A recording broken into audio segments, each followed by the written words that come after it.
Sama kita juga manusia biasa, kalau capek bekerja dalam kondisi ngantuk langsung menguap, biasa menguap. Kadang juga pengajian seperti ini ada yang menguap, tapi di sini tidak ada. Nabi SAW itu sama sekali tidak pernah menguap. Itulah yang dijelaskan dalam kitab Syama'il Al-Muhammadiyah. Karena menguapnya seseorang itu menunjukkan tanda kelemahan dirinya, dan bahkan syaitan itu bisa masuk ketika seseorang dalam keadaan dia menguap, dia tidak tutup itu mulutnya. Makanya di antara adabnya sunnah yang diajarkan Nabi kepada kita saat kita menguap adalah tutup kita punya mulut. Level kecamatan, apalagi wali kota, gubernur, sampai presiden merayakan peringatan Maulid Nabi Shallallahu Alaihi Wasallam. Tapi ajaran beliau yang termaktub di dalam Al-Quran justru ditaruh di belakang. Yang diikuti justru teori-teorinya orang-orang kafir itu. Sehingga Al-Quran kita baca tapi tidak diterapkan di tengah-tengah kehidupan kita, baik dalam kehidupan pribadi, masyarakat, maupun kehidupan berbangsa dan bernegara. Maka wujud kecintaan kita kepada Nabi dan ingin meneladani Nabi Shallallahu Alaihi Wasallam dari setiap aspek kehidupan kita, maka kita berupaya mulai dari perbaiki cara bacaan Al-Qurannya kita. Ini Masya Allah, ini anak-anak pondok ini luar biasa sekali. Kita bersyukur ini di lingkungan sini ada pondok pesantren. Bayangkan, ada data yang keluar, 65% masyarakat Indonesia itu tidak bisa membaca Al-Quran. Nah itu, bayangkan. Bagaimana kita mau teladani Nabi Shallallahu Alaihi Wasallam kalau Al-Quran saja yang menjadi mukjizat terbesar dari Nabi Shallallahu Alaihi Wasallam justru kemudian kita tidak bisa baca. Bagaimana kita mau tadaburi isinya? Maka dari itu kita jadikan semangat bagi kita secara pribadi ini untuk terus memperbaiki bacaan Al-Qurannya kita. Kita terus kemudian belajar Al-Quran. Assalamualaikum warahmatullahi wabarakatuh. Alhamdulillahirabbil alamin. Wassalatu wassalamu ala asyrafil anbiya'i wal mursalin sayyidina wa habibina wa syafi'ina wa qudwatina wa imamil muttaqin Nabiullah Muhammad sallallahu alaihi wasallam. Amma ba'd, qala Allah ta'ala fi kitabihil karim, a'udzu billahi minasy syaithanir rajim. Laqad kana lakum fi rasulillahi uswatun hasanah liman kana yarjullaha wal yawmal akhir wa dzakarallaha katsiran. Shadaqallahu adzim.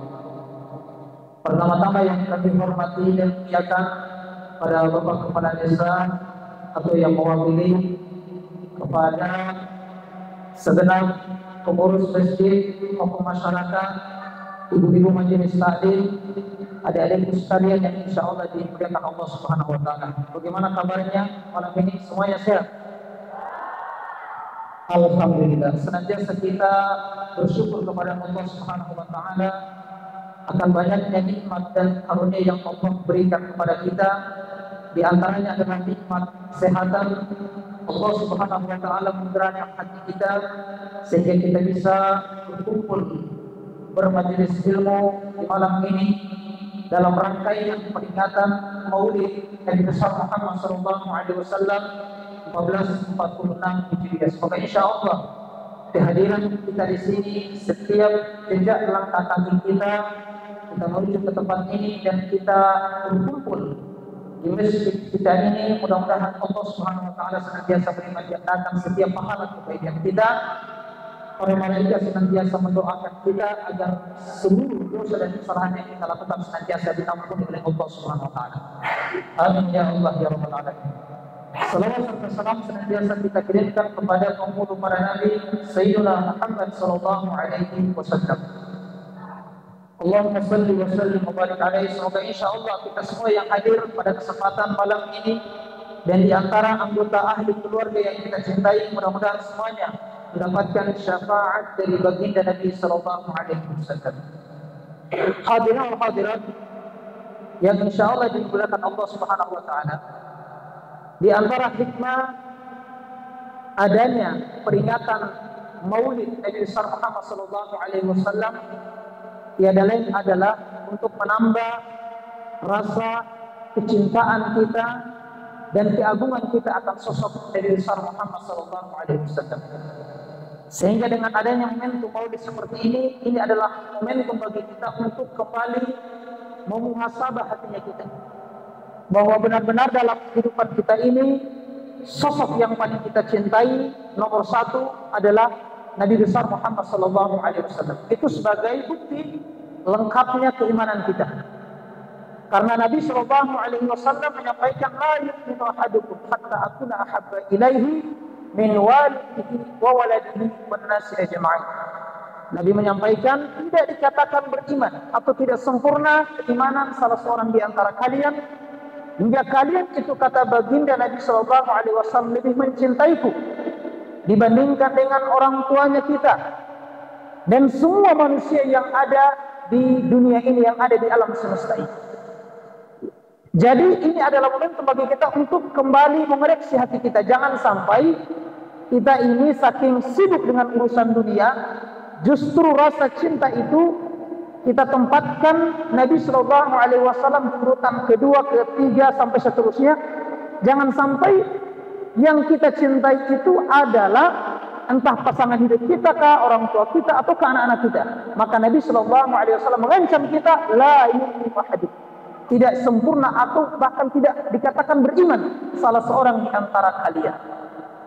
Sebab mengapa Bapak Ibu sekalian serta seluruh adik-adik yang insya Allah dimuliakan Allah Subhanahu Wa Taala, mengapa harus sosok Nabi Sallallahu Alaihi Wasallam yang harus kita tempatkan ke dalam kalbu kita ini sosok yang paling kita cintai? Karena Nabi Sallallahu Alaihi Wasallam menyampaikan bahwa keadaan kita nanti di akhirat akan berkumpul dengan siapa itu tergantung siapa yang paling kita cintai.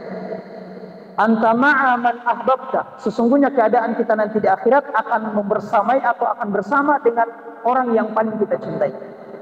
Sehingga kalau sosok yang paling kita cintai adalah baginda Nabi Sallallahu Alaihi Wasallam, maka mudah-mudahan dengan modal kecintaan itulah kelak nanti kita akan bisa bersama dengan Sayyidina Muhammad sallallahu alaihi wasallam, sehingga kita bisa mendapatkan syafaatul udma, syafaat khusus dari baginda Nabi, dan bisa masuk surga, di surga Firdaus bersama Nabi sallallahu alaihi wasallam, bersama juga orang-orang yang kita cintai. Karena kalau kita cintai manusia biasa, misalkan gini, ada seorang istri lah, dia cinta betul sama suaminya, pokoknya sudah diam, oh cintaku, belahan jiwaku, sudah kaum yang paling saya cinta. Atau mungkin ada seorang suami, dia cinta mati sama istrinya, pokoknya dia tidak bisa hidup tanpa istrinya. Nah begitu. Masalahnya pasangan hidup kita itu dia belum dijamin masuk surga oleh Allah Subhanahu Wa Taala. Betul tidak? Jangan sampai di yaumil mizan nanti pada hari kiamat, ketika ditimbang amal kebaikan dan amal keburukan, langsung begini timbangannya, lebih banyak amalan keburukannya dibandingkan dengan amalan kebaikannya. Seorang suami cinta sama istrinya, padahal istrinya beleng-beleng. Gitu. Istrinya istri yang durhaka, istri yang tidak pernah taat kepada Allah, istri yang tidak punya sifat qanaah, istri yang senantiasa durhaka terhadap Allah dan Rasulnya. Atau sebaliknya, dia cinta sama suaminya, tapi suaminya itu tidak pernah taat kepada Allah.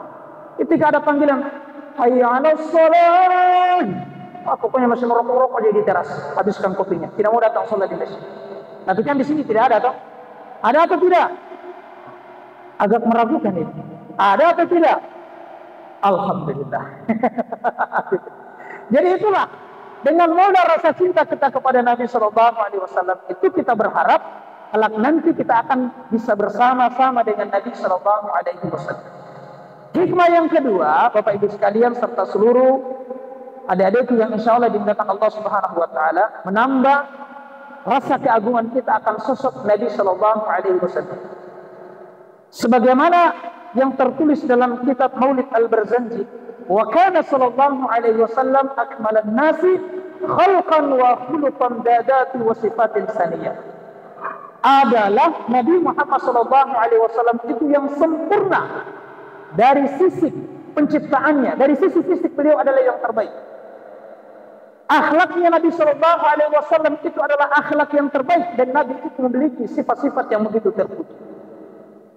Jadi Nabi Shallallahu Alaihi Wasallam itu, kata para ulama, basyarun la kal basyari. Nabi itu adalah manusia tapi bukan manusia biasa seperti kita. Dia adalah sosok yang tak ada sedikit pun kekurangan yang dimiliki oleh beliau. Jadi jangan pernah kita samakan antara dirinya kita dengan sosok Nabi Shallallahu Alaihi Wasallam. Walaupun kita ini sama-sama manusia biasa. Sebagai contoh misalkan, kita ini manusia biasa, pasti pernah dihinggapi lalat. Betul tidak?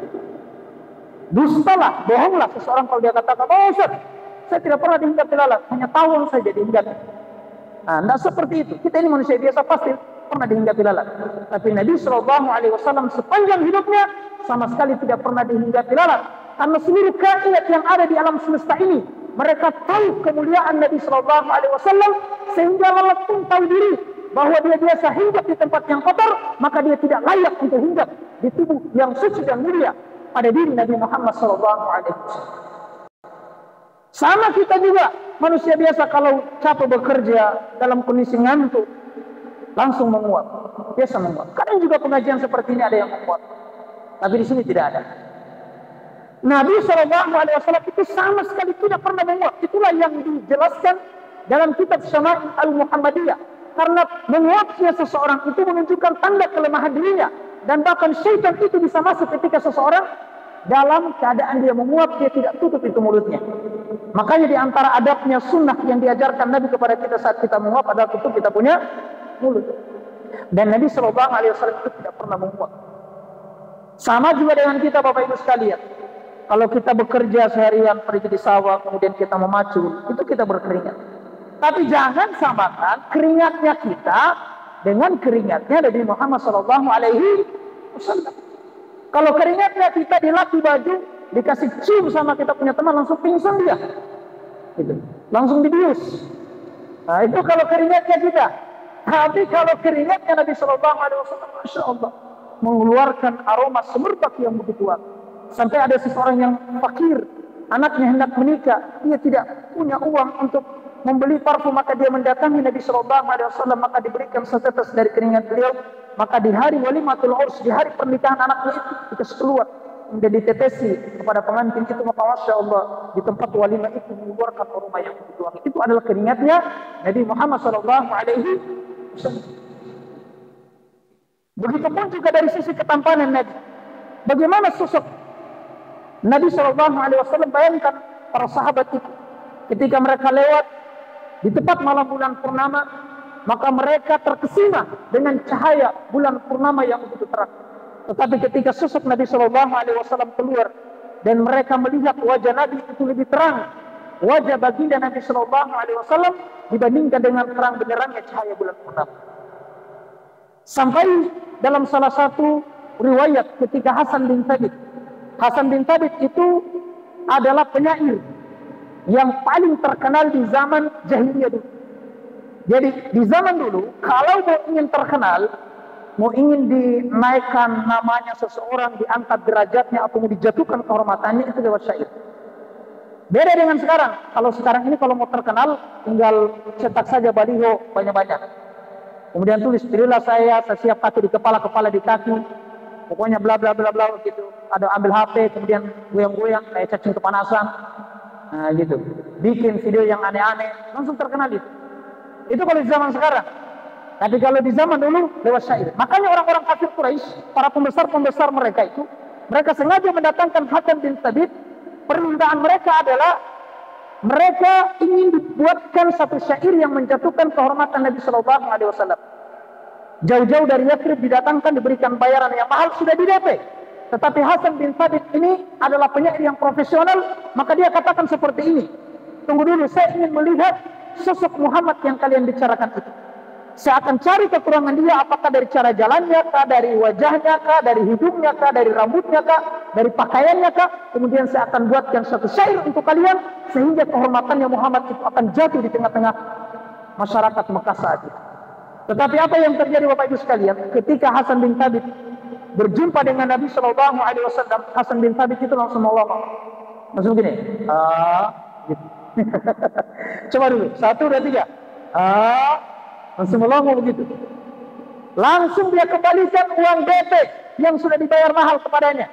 Itu orang-orang kafir Quraisy sampai mereka terkejut. Mana syairnya wahai Hasan bin Thabit? Kemudian apa yang disampaikan oleh Hasan bin Thabit? Sepanjang hidupku aku belum pernah melihat sosok manusia yang sempurna seperti itu. Bahkan langsung dia masuk memeluk Islam karena dia terkesima akan sosok Nabi SAW.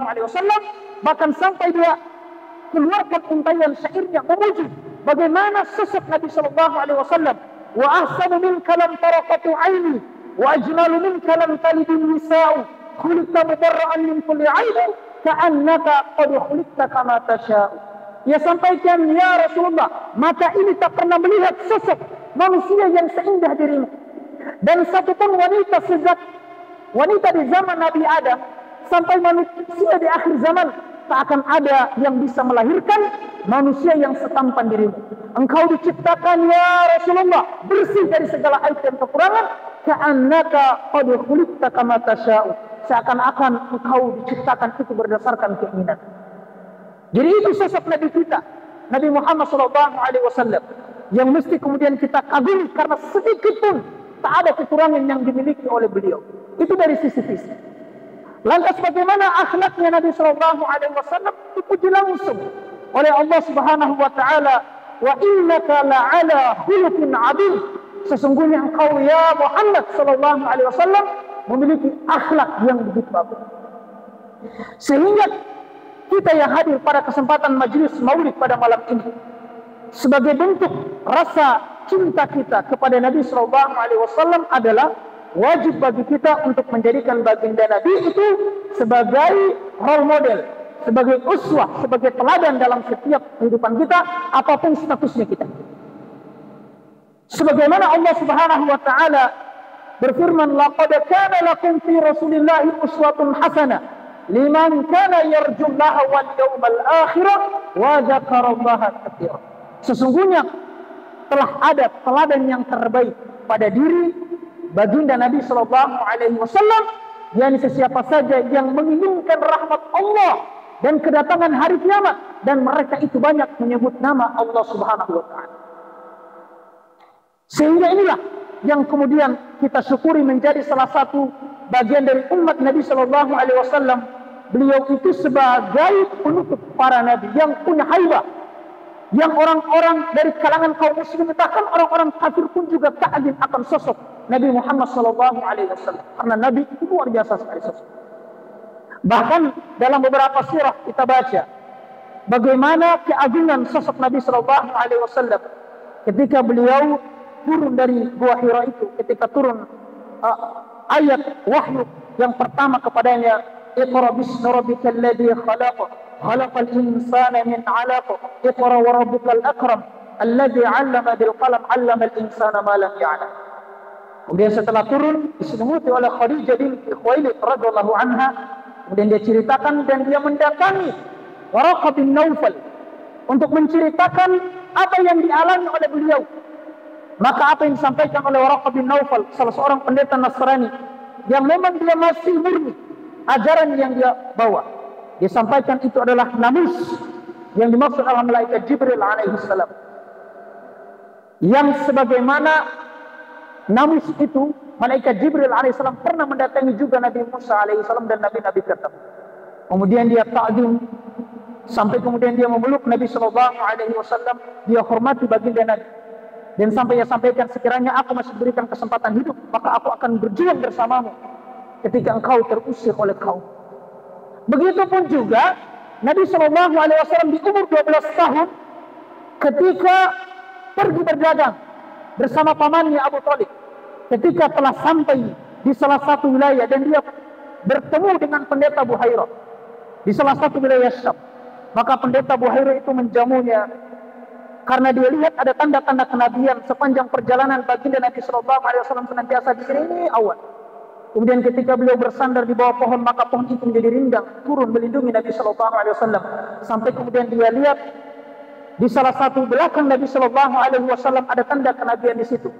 Maka pendeta Buhairah meramalkan bahwa ini anak kecil ini yang berumur 12 tahun kelak nanti akan menjadi sosok Nabi sebagaimana yang telah diberitakan pada kitab-kitab mereka. Jadi dihormati Nabi sallallahu alaihi wasallam itu sejak kecilnya. Apalagi Nabi sallallahu alaihi wasallam itu diutus maka dari kalangan kaum muslimin, begitu pun juga di antara musuh-musuh Nabi Muhammad SAW, dan bahkan dari 1 bulan perjalanan itu ketika musuh itu mereka mendengar nama Nabi Muhammad SAW, maka mereka menjadi ketakutan. Sehingga dari sini kita mengambil pelajaran bahwa Nabi SAW itu tidak pernah kalau ketemu dengan orang-orang kafir dia cium tangannya, dia cium ininya, keningnya, tidak seperti itu. Karena orang yang mencium tangan itu menunjukkan dia kalau niatnya meminta berkah, itu bisa jatuh kepada kekufuran itu. Apalagi kalau cium ingin mendapatkan rahmat, ingin mendapatkan barokah, itu bisa jatuh kepada kemusyrikan itu. Karena barokah itu hanya diberikan kepada umat Nabi Muhammad SAW.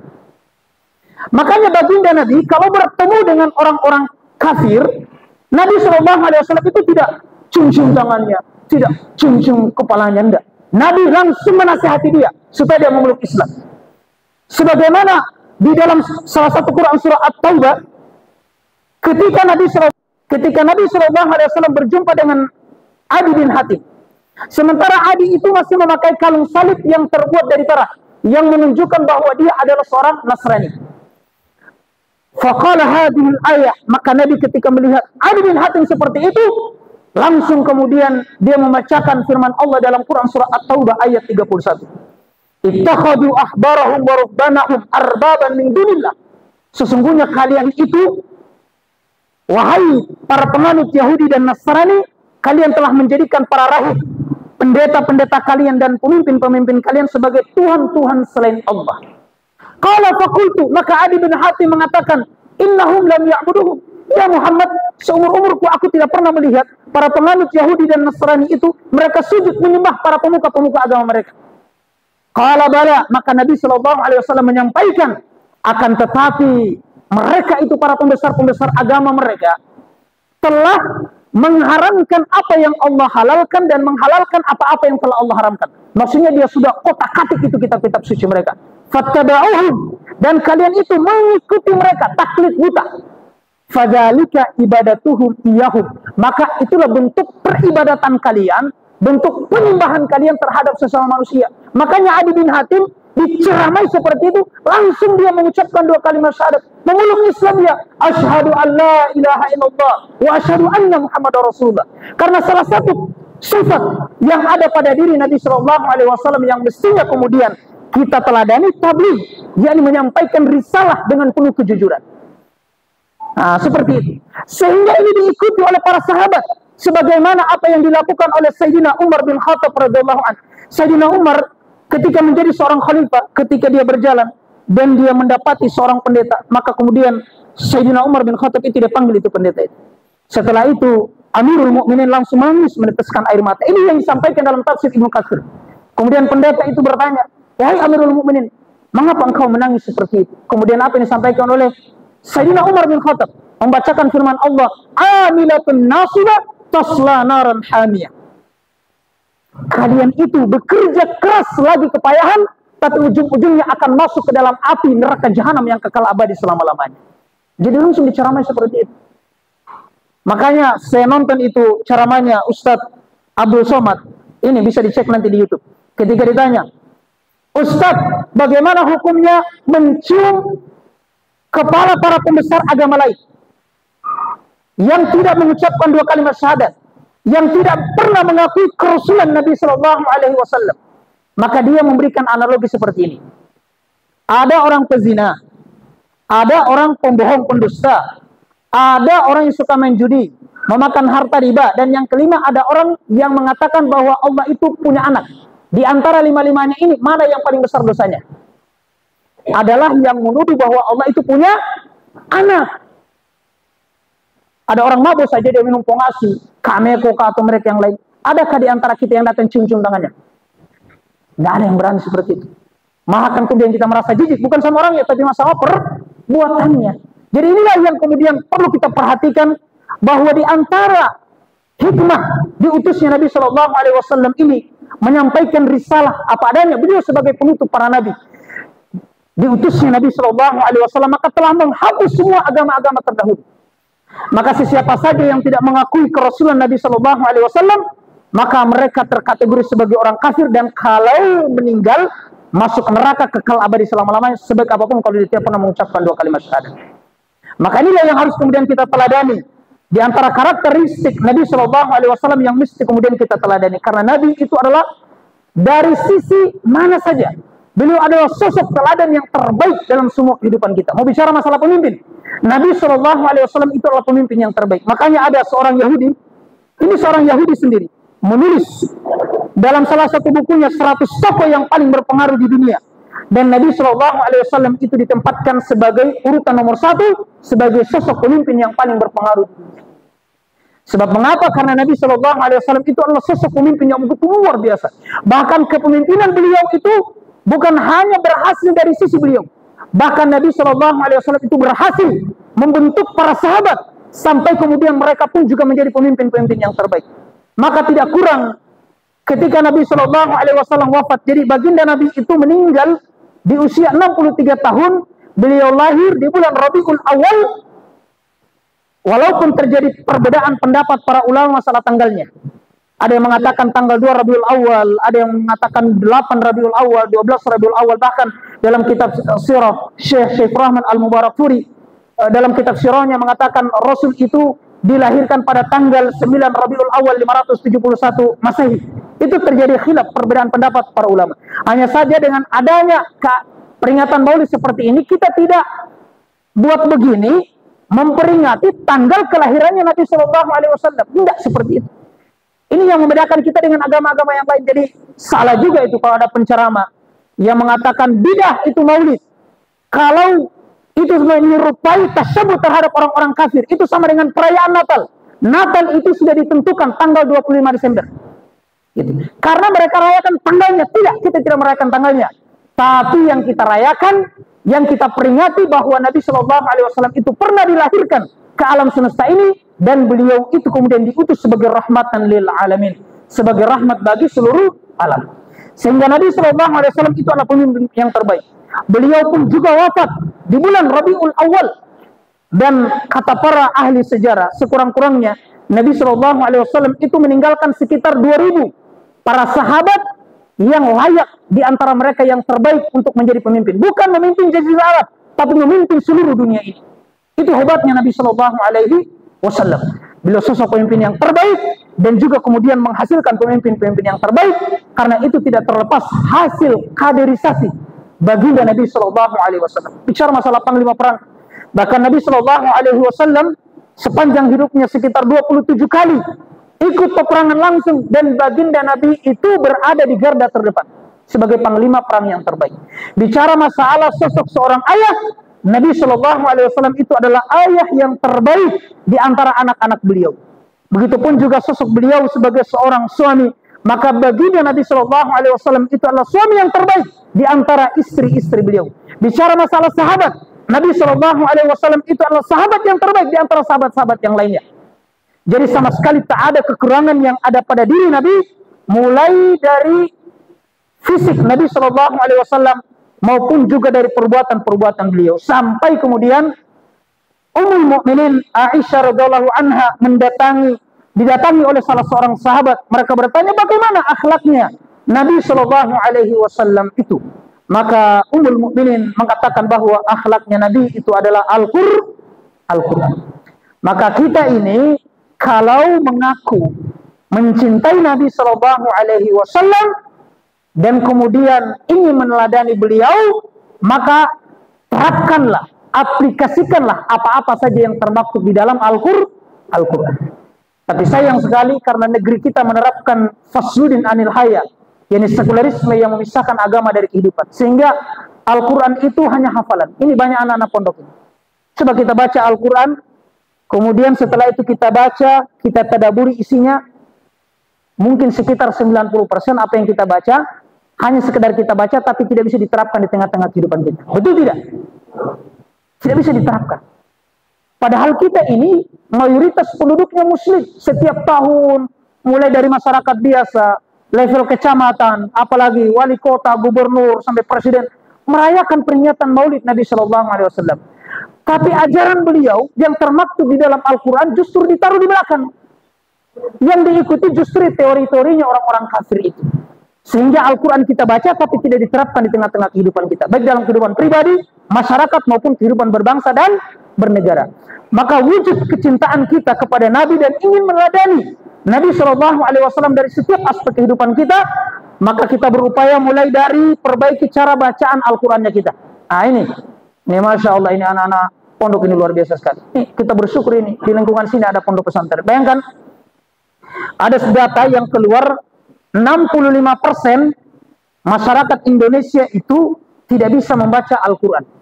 Nah itu bayangkan, bagaimana kita mau teladani Nabi Shallallahu Alaihi Wasallam kalau Al-Quran saja yang menjadi mukjizat terbesar dari Nabi Shallallahu Alaihi Wasallam justru kemudian kita tidak bisa baca. Bagaimana kita mau tadaburi isinya? Maka dari itu kita jadikan semangat bagi kita secara pribadi ini untuk terus memperbaiki bacaan Al-Qurannya kita. Kita terus kemudian belajar Al-Quran dan kita tadaburi isinya. Bapak Ibu sekalian yang insya Allah dimuliakan Allah Subhanahu Wa Taala. Maka inilah yang kemudian perlu kita perhatikan, bahwa di antara hikmah peringatan Maulid Nabi besar Muhammad SAW seperti ini adalah kita jadikan Nabi itu sebagai sosok teladan yang terbaik di tengah-tengah kehidupan kita saat ini. Apalagi pergaulan saat ini rusak betul, rusak betul. Saya diundang di beberapa tempat, mulai dari lapas. Lapas itu lapas anak dan juga di lapas dewasa. Di lapas dewasa saya pergi itu ratusan itu penghuni lapas di situ. Terakhir saya masuk itu 900 lebih. Tidak berkurang, bertambah dia. Saya masuk, saya tanya petugas lapasnya di situ. Di sini mayoritas masuk karena kasus apa? Mereka bilang kasus narkoba Ustaz 80%. Nah itu sekarang banyak yang suka tempel-tempel sembarang itu. Nah, kasus 80%. Saya masuk di lapas anak, dipanggil ceramah di situ, ratusan anak-anak di situ dari umur-umur 13 tahun, 14 tahun, 15 tahun, 16 tahun. Jumlah mereka ratusan. Anak-anak seperti ini jumlah mereka. Tahu tidak? Di antara ratusan itu saya ditanya oleh pegawai lapasnya bahwa Ustadz ini anak-anak mereka masuk di sini 80%-nya karena kasus pelecehan seksual. Bahasa kasarnya kasus pemerkosaan. Gara-gara dikasih HP itu. Hanya nonton sembarang, tidak bisa dia kendalikan nafsunya, sudah nih dia lampiaskan di sembarang tempat. Ini adalah fakta di mana generasi saat ini benar-benar telah rusak. Maka menjadi PR bagi kita untuk benar-benar kita pastikan kalau anak-anaknya kita, cucu-cucunya kita ini, mereka menjadi generasi yang terbaik, menjadi pemimpin yang terbaik di masa yang akan datang. Maka disinilah pentingnya acara Maulid seperti ini, supaya kita ingat kembali bagaimana perjuangan Nabi Muhammad SAW. Bagaimana yang mesti kemudian kita teladani Nabi SAW.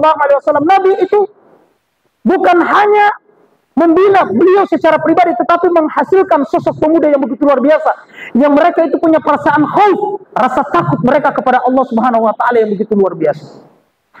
Sehingga dari sini kita kemudian sebagai bukti bahwa kita meneladani Nabi SAW, kita mulai juga dari pergaulan anak-anak kita jaga. Ya, anak-anak kita ini kita dorong mereka supaya menjadi anak-anak yang faqih. Ibu-ibu juga kalau ada anak-anak perempuannya, tutuplah auratnya mereka. Sekarang ini anak-anak gadis itu di luar sana, waduh, pakaiannya mereka pakaian Hawaii. Jadi dari atas ke bawah itu Hawaii. Naik sedikit wahai. Naik lagi aduhai. Tambah naik hai. Nah, itu sekarang rusaknya. Bapak Ibu sekalian kalau Allah Subhanahu Wa Taala. Nah, inilah poin yang kemudian senantiasa kita bangun di acara peringatan Maulid seperti ini. Yang berikutnya, selain kemudian di antara hikmah yang paling terpenting juga, ini adalah momentum bagi kita untuk menghidupkan kembali hati kita yang mungkin sudah banyak lalai, ya mungkin urusan dunia yang tidak pernah selesai, cobaan yang datang bertubi-tubi. Maka kita jadikan momentum Maulid seperti ini untuk momen bagi kita memuhasabah hatinya kita latih lisannya kita, memperbanyak salawat kita kepada Nabi Sallallahu Alaihi Wasallam. Inna Allah wa malaikatahu yusalluna 'alan nabi ya ayyuhalladzina amanu sallu 'alaihi wa sallimu taslima. Wahai orang-orang yang beriman, ya ayyuhalladzina amanu, sesungguhnya Allah dan para malaikat itu senantiasa bersalawat kepada baginda Nabi Sallallahu Alaihi Wasallam. Wahai orang-orang yang beriman, kita ini umat Nabi Sallallahu Alaihi Wasallam, bersalawatlah kepada beliau dan ucapkan salam penghormatan kepada Sayyidina Muhammad Sallallahu Alaihi Wasallam. Dan di antara keutamaan, man shalla alayya wahidatan sallallahu alaihi asyran. Barang siapa yang bersalawat kepada aku, kata Nabi Sallallahu Alaihi Wasallam, satu kali saja, maka Allah akan bersalawat kepadanya sebanyak 10 kali. Bayangkan, Amalan apa kira-kira yang bisa menjadikan seseorang hanya hitungan detik, tapi menjadikan Allah itu bersalawat kepada kita, kecuali amalan bersalawat kepada Nabi Muhammad SAW. Hanya kita ucapkan saja, Allahumma salli ala Muhammad wa ala ali Muhammad. Allahumma salli ala Sayyidina Muhammadin wa ala ali Sayyidina Muhammad. Masya Allah.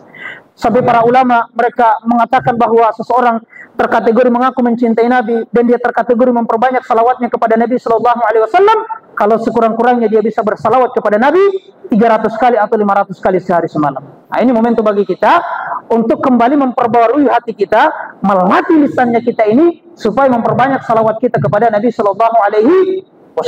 Bagaimana? Masih mau lanjut? Hah? Masih mau lanjut atau tidak nih?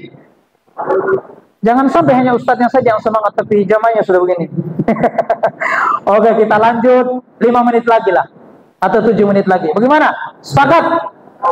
Nah, sepakat. Yang terakhir, Bapak Ibu sekalian, sebagaimana yang kami sampaikan tadi, bahwa momentum Rabiul Awal ini adalah momentum kelahiran manusia yang terkemuka.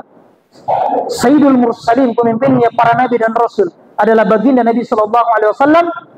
Dan juga momentum Rabiul Awal ini adalah momen kita mengenang kembali wafatnya Nabi SAW, karena beliau itu wafat di bulan juga Rabiul Awal.